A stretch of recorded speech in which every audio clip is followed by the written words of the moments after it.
by Shankar Singh. biharmasti.in. कानूनी गाजुर माजुर फोनवे में बोलता डरता करे जाई मान हमर डोलता। हे देवर जी देखी ना कानूनी गाजुर माजुर फोनवे में बोलता डरता करे जाई मान हमर डोलता। धराइबू तो हम देखें।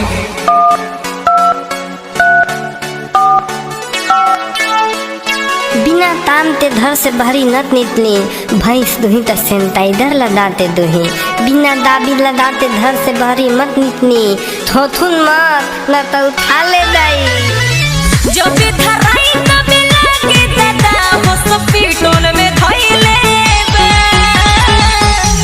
इसी सितम सब काम मोबाइल में कइले बा सरकारी चलाइले बा। इसी सितम सब काम मोबाइल में कइले बा सरकारी चलाइले बा।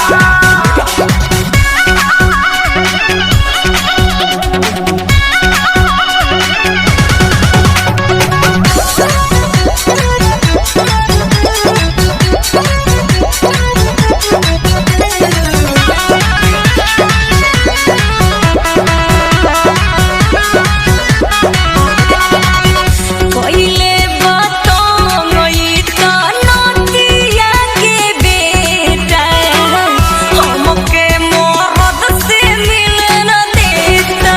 हे देवरू हमके मरद से मिले न देता। एकरा के तू तो नाही गाड़ी भौजी तोहरे खाती बोल बही ना बेमारी भौजी एक बार आउ लगाइबू।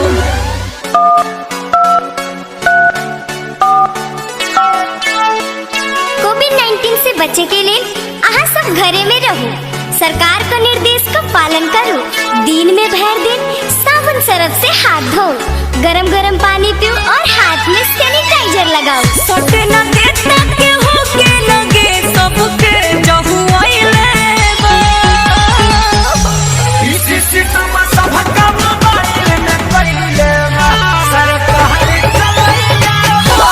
इसी सितम सब काम मोबाइल में कइले बा सरकारी चलाइले बा।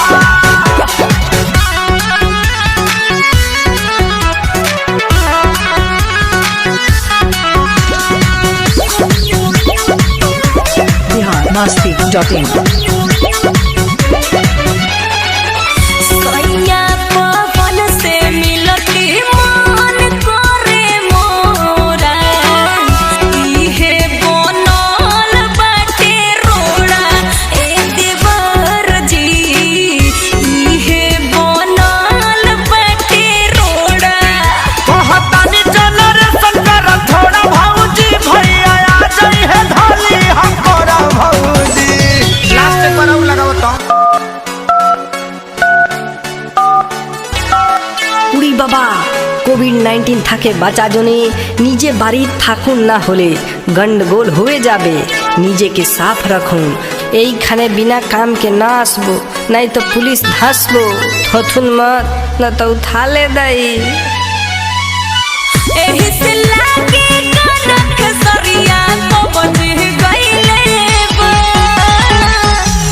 इसी सितम सब काम मोबाइल में कइले बा सरकारी चलाइले बा।